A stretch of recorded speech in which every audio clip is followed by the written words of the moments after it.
जी कह रहे थे, हनुमान जी कह रहे थे क्या? कौन कह रहा था?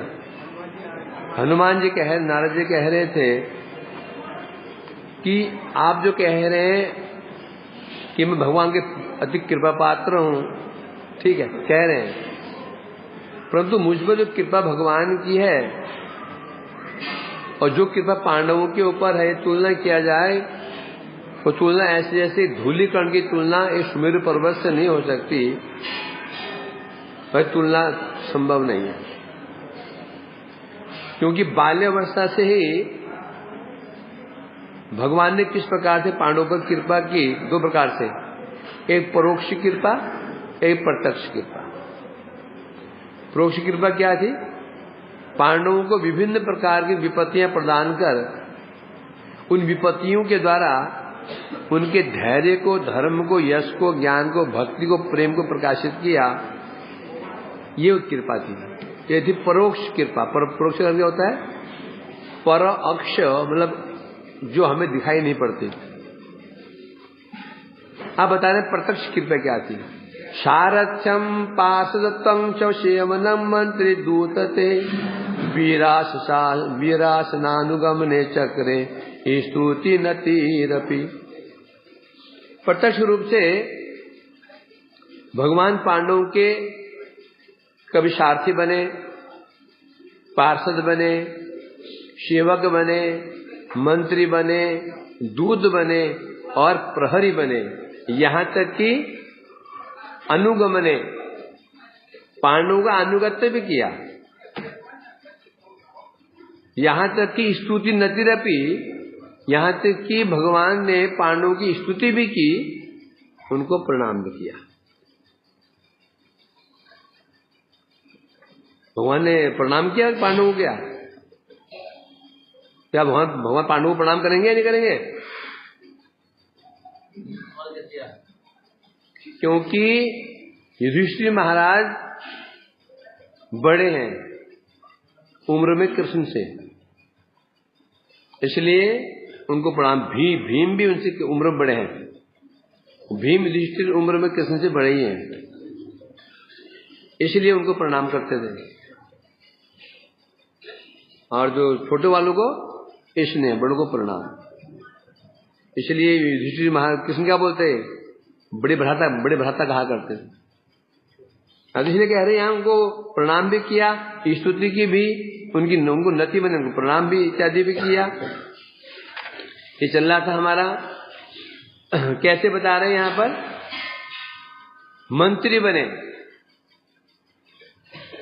मंत्री मतलब उन्हें उनको मंत्रणा दिया करते थे पांडवों को कि तुम्हें क्या करना चाहिए, क्या नहीं करना चाहिए। जब युद्ध की बात ठन गई थी, उस समय भगवान की सूझबूझ से ही पांडवों की महिमा बढ़ी।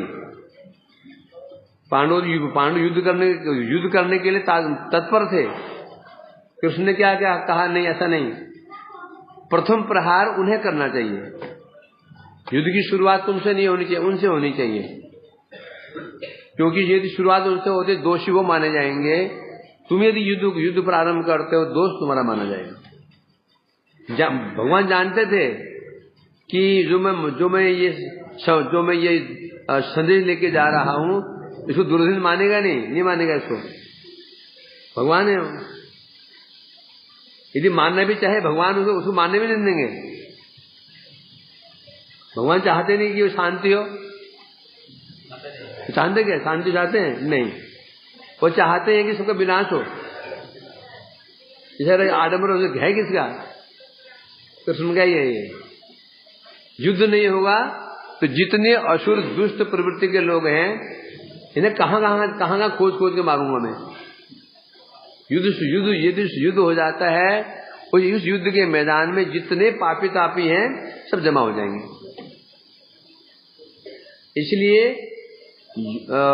भीष्म जी का दुर्योधन का पक्ष लेना, द्रोणाचार्य जी का, ये सब क्या है? कृष्ण की इच्छा है और कुछ नहीं। तो यहाँ पर जब ऐसे कोई संकट पड़ता था, मंत्रणा दिया करते थे युधिष्ठिर महाराज। वही हुआ, यहाँ सांझदूत बन करके गए और दुर्योधन ने उनको ठुकरा दिया उस संदेश को। बस अब यहाँ युद्ध हुआ, उसमें दाई पांडव नहीं हुए। तो इसे कहते हैं मंत्रणा। और क्या करते थे? दूध बनना, दूध बन करके गए विरासन। रात्रि के समय भगवान उनका जो स्थान है उसकी रक्षा किया करते थे। प्रथम स्कंद में कहा गया भागवत में, कभी उनके सारथी बने, दूध बने, सभा रक्षक बने, द्वारपाल की भांति हाथ में तलवार लेकर के द्वार रक्षक बने, आज्ञा पालक बने। उनका स्तव भी करते, उनको नमस्कार भी किया करते थे। इस प्रकार से हनुमान जी कह रहे हैं, इतने भगवान की कृपा उन पर बरस रही है, पांडवों के ऊपर, इतने प्रकार से। किंग वासा स्नेह कातर्यात् तेषाम नाचरति प्रभु, सेवा सख्यम प्रियत्वम तद अन्योन्य भाति मिश्रितम। स्नेह कातर्यात् तेषाम, पांडवों के प्रति जो भगवान का स्नेह है, उसके द्वारा जो कातर है, स्नेह कातर, भगवान कौन है? पांडवों के प्रति स्नेह से कातर है। कातर मैंने स्नेह से उनका हृदय द्रवित रहता है। तो ऐसे पांडवों के लिए किंवा नाचरति प्रभु, किंवा ना आचरति प्रभु, भगवान क्या नहीं कर सकते, क्या नहीं करते हैं? किंवा नाचरति, क्या क्या आचरण नहीं करते हैं। अर्थात पांडवों के प्रति भगवान का चित्त द्रवित है, उनके लिए भगवान क्या कुछ नहीं कर सकते, क्या कुछ नहीं किया उन्होंने, अकरणीय कार्य भी किए। बताएंगे कैसे? सेवा सख्यम प्रियत्वम तद अन्योन्य भाति मिश्रितम। भगवान और पांडवों की परस्पर की गई सेवा सख्य प्रियता, तीन चीजें, सेवा सख्य प्रियता, सब एक साथ प्रकाशित होती है, एक साथ प्रकाशित होती है। कृष्ण में और पांडवों में तीन चीजें हैं। क्या बताया? सेवा सख्य प्रियता एक साथ, मतलब कि केवल पांडवों में नहीं, पांडवों का कृष्ण के प्रति और कृष्ण पांडव के प्रति एक साथ प्रकाशित होती थी। क्योंकि बताया जा चुका है, एक तरफा नहीं होता। एक तरफा होता है तो उसमें कहीं न कहीं स्वार्थ रहता है। दोनों तरफ प्रेम दोनों तरफ से होना चाहिए। कृष्ण ने जो तीन कार्य, सेवा सख्य प्रियता, कृष्ण पांडवों के साथ व्यवहार हो रहा है, ऐसे ही पांडव कृष्ण के साथ व्यवहार हो रहा है परस्पर। तो इसलिए टीका में कह रहे हैं, कृष्ण ने पांडवों के प्रेम के वशीभूत होकर के किस कार्य को नहीं किया?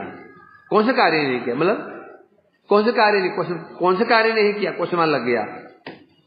इसके दो अर्थ होते हैं। एक मतलब कौन से कार्य नहीं किया, एक कौन से कार्य नहीं किया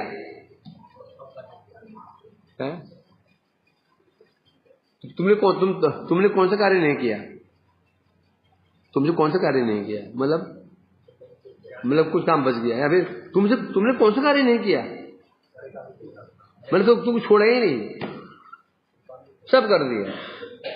तो यहां क्वेश्चन लगा हुआ है किस विषय में, कि भगवान ने पांडवों के इसलिए वशीभूत होकर के कौन सा कार्य नहीं किया, अर्थात सब कुछ कर दिया, कुछ छोड़ा ही नहीं। जैसे भगवान की प्रतिज्ञा थी, क्या प्रतिज्ञा थी? युद्ध अकरण प्रतिज्ञा आदिकम अभी त्यजति। भगवान ने प्रतिज्ञा की थी कि मैं युद्ध नहीं करूंगा, भाग जरूर लूंगा कुरुक्षेत्र में, युद्ध नहीं करूंगा, अस्त्र धारण नहीं करूंगा। तो भगवान ने पांडवों के लिए कहा युद्ध नहीं करूंगा कहा, परंतु पांडवों के लिए भगवान ने अपनी प्रतिज्ञा को भी भंग कर दिया। चक्र उठा दिया, रथांग पाणी नाम पड़ गया, रथांग पाणी। भगवान के जितने भी नाम है ना, ये मुख्य नाम, सबका संबंध सबका संबंध किनके संबंध है? संबंध किससे है? भक्तों से। प्रत्येक भगवान का प्रत्येक नाम जो मुख्य नाम है, उस पर माधुर्य पर जो नाम है, प्रत्येक नाम ये सूचित करता है कि भगवान का भक्तों से कैसा प्रेम है और भक्तों भगवान से कैसा प्रेम है। ये जो रथांग पाणी ले लो, गोविंद गोविंद रथांग पाणी, एक स्तुति है ये, पता नहीं द्रौपदी किसी ने किया था। नाम है रथांग पाणी, पाणी माने हाथ, जिनके हाथ में रथ का अंग है। रथ का अंग क्या है? पहिया, रथ का जो पहिया है, नाम पड़ गया। अब जो नाम पर रथांग पाणी पड़ गया, इससे क्या दिखाई पड़ रहा है? उन्हें उठाया क्यों? क्या दिखाया? भक्तों के प्रति भगवान का वात्सल्य, कि भगवान ने अपने भक्तों की रक्षा करने के लिए अपनी प्रतिज्ञा ही तोड़ दी। अब चाहे पांडव को हो या भीष्म को हो, पांडव की रक्षा करने के लिए और भीष्म की प्रतिज्ञा का रक्षा करने के लिए, पांडवों के प्राणों की रक्षा करने के लिए और भीष्म जी की प्रतिज्ञा की रक्षा करने के लिए भगवान ने यह कार्य किया। नहीं तो भगवान ऐसे कार्य करते ना तो उन्हें उनको मतलब कि उठाने की जरूरत ही नहीं पड़ती। भीष्म प्रहार करते और पांडवों पर कोई प्रभाव ही नहीं पड़ता। प्रहार करते, सारे बाण क्या बन जाते? फूल बन जाते, नहीं बन जाते? कुछ भी कर सकते थे। उन्हें जरूरत क्या थी उठाइए वो रथ का पहिया उठाने की? क्या जरूरत थी? एक तो भीष्म की प्रतिज्ञा थी, मैं प्रभु से युद्ध भूमि रथ का चक्र उठाऊंगा, असुर धारण करवाऊंगा, नहीं तो मेरा नाम भीष्म नहीं, शांतनु पुत्र नहीं, ये कहा था उन्होंने। ये दिखाई पड़ा। अब पांडवों के लिए जो उन्हें तो पांडवों के प्रति क्या वात्सल्य दिखाई पड़ा? पांडवों के प्रति क्या वात्सल्य दिखाई पड़ा? यहाँ पे तो भीष्म की प्रतिज्ञा रखने के लिए उठा दिया। तो यहाँ पर पांडवों पर क्या, पांडवों के लिए क्या उनका यहाँ इसलिए दिखाई पड़ा? क्या दिखाई पड़ा? क्योंकि जब भक्त को कष्ट पड़ता है ना, तो भगवान अपने ऐश्वर्य को भूल जाते हैं, समय भूल जाते हैं, बस तुरंत कूद पड़ते हैं। बताया ना एक बार, कभी बताया जा चुका है। सम्राट अकबर और बीरबल में नोक झोंक प्राय चलती रहती, तर्कातर्की चलती रहती। एक बार अकबर ने पूछा बीरबल से, बीरबल तुम कहते हो तुम्हारे भगवान सर्वशक्तिमान हैं, सर्वशक्तिमान है, कर्तुम अकर्तुम अन्यथा कर्तुम, कुछ भी कर सकते हैं, संभव को असंभव, असंभव को संभव। फिर तुम ये भी कहते हो जब धर्म की हानि होती है, भक्तों पर विपत्तियां पड़ती है, भगवान आप जगत में अवतरित होते हैं और दुष्ट का विनाश करते हैं। क्या तुम लगता नहीं तुम्हारी बातों में कुछ विरोधाभास हो रहा है? जहां बना के ऐसे मैं बैठा हूं आगरा में, उत्पात हुआ कहीं दिल्ली में, मुझे बताने की जरूरत नहीं है। मैं यहां से पत्र भेजता हूं, वहां के सूबेदार है और वो उस गांव में जाकर के सारी समस्या को समाप्त कर देता है, मुझे जाने की जरूरत ही नहीं पड़ती। सामान्य में जय समझ सम्राट हूं मैं, यहाँ बैठे बैठे मैं वहां की समस्या समाप्त कर देता हूं। और तुम्हारे भगवान जो वैकुंठ में रहते हैं, तो यहाँ आए बिना क्या वहीं से समस्या समाधान करने में समर्थन नहीं गया? उन्हें छोटा सा एक असुर को मारने के लिए यहां आना पड़ा, तो सर्वशक्तिमान कैसे रहे? अब बीरबल की बुद्धिमत्ता क्या थी? बुद्धिमान व्यक्ति किसे कहते हैं? लोहा गर्म हो तो उस पर प्रहार करते हैं, ठंडे लोहे पर प्रहार करोगे तो लोहा कुछ नहीं बिगड़ेगा, हथौड़ा खोपड़े में बजेगा उल्टा उछल करके, खोपड़ा जरूर खुल जाएगा। बीरबल चुप हो गए। समय की प्रतीक्षा करने, समय तो आने दो, दिखाएंगे। एक दिन अकबर बीरबल ने कहा, शहंशाह चलो आज ऐसे करते हैं, नौका विहार करते हैं, क्योंकि अकबर बीरबल को बहुत प्रेम करते, कुछ मित्रवत व्यवहार था, कुछ मित्रवत व्यवहार भी होता था। चलो, बीरबल का परिवार और अकबर का परिवार बैठे नाव में, नौका में चल पड़े। और बीरबल ने उस समय अकबर की किसी बेगम का नई नवजात शिशु संतान उत्पन्न हुआ था, बच्चा पैदा हुआ था, नया था कुछ बच्चा।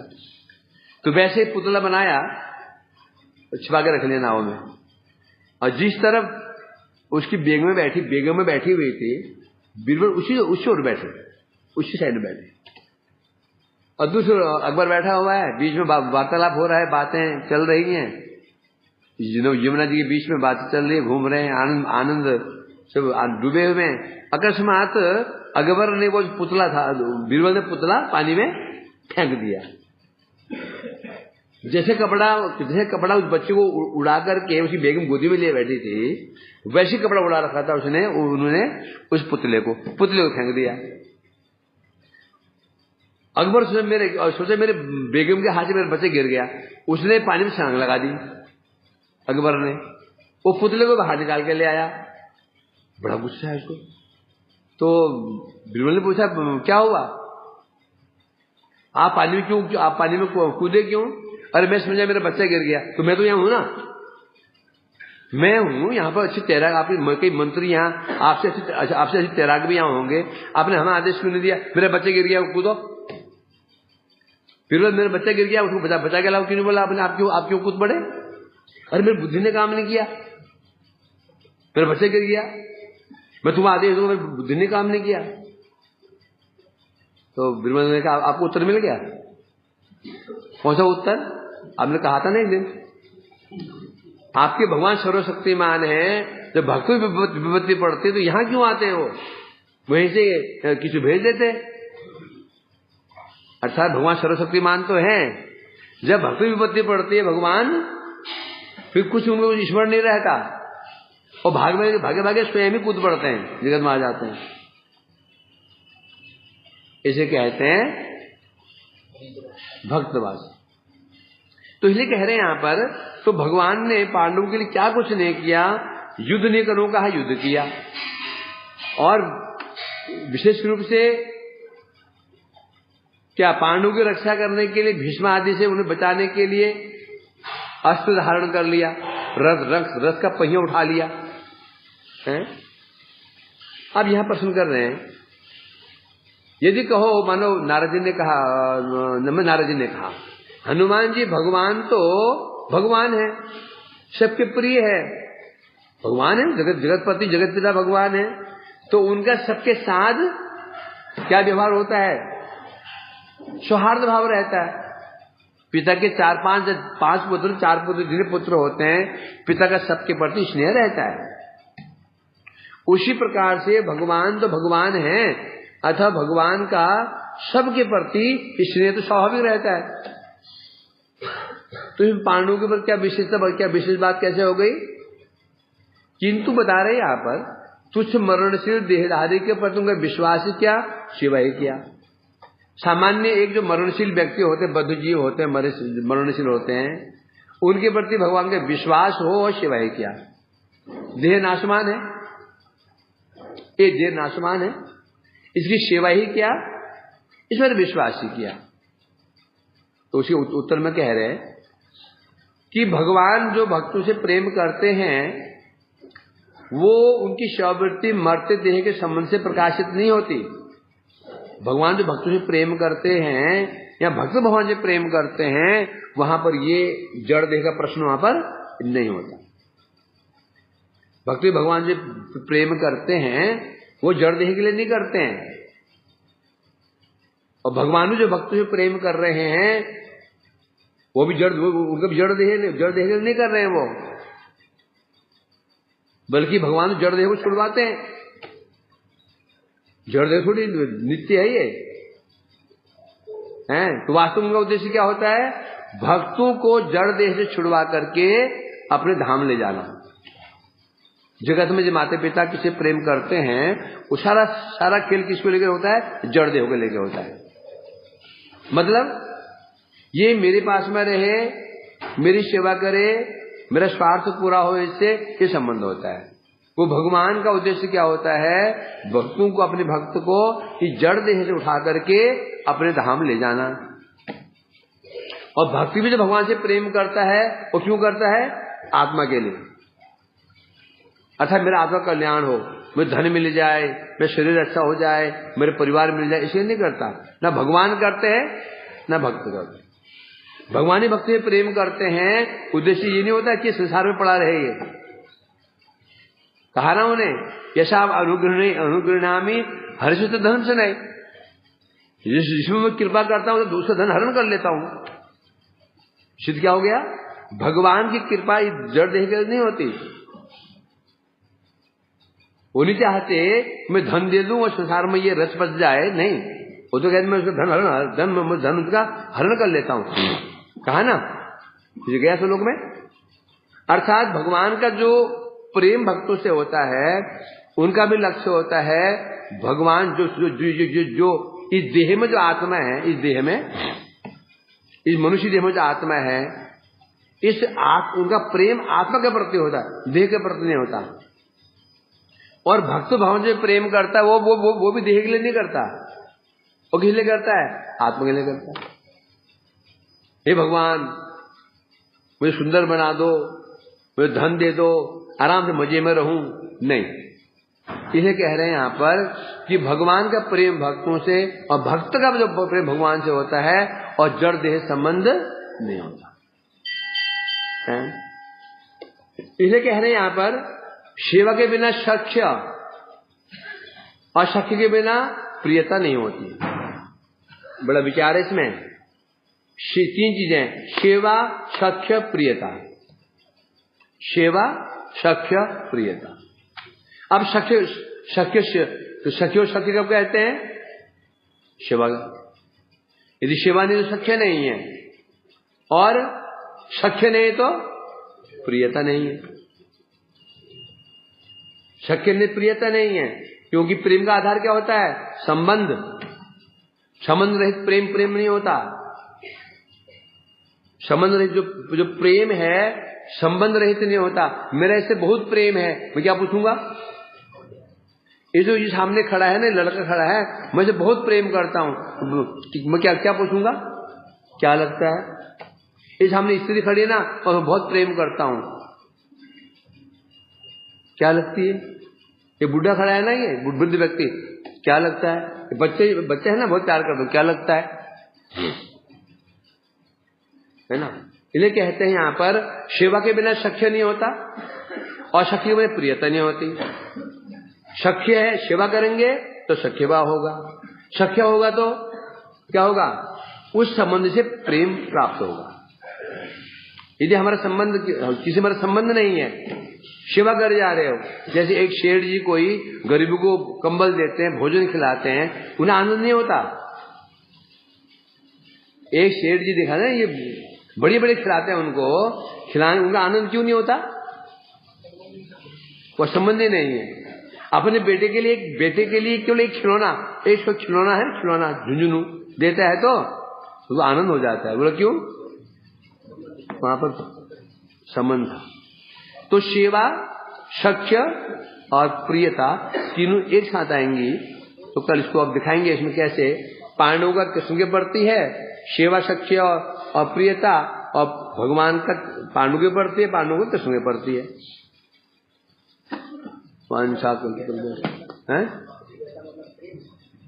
प्रिय बनना किसी का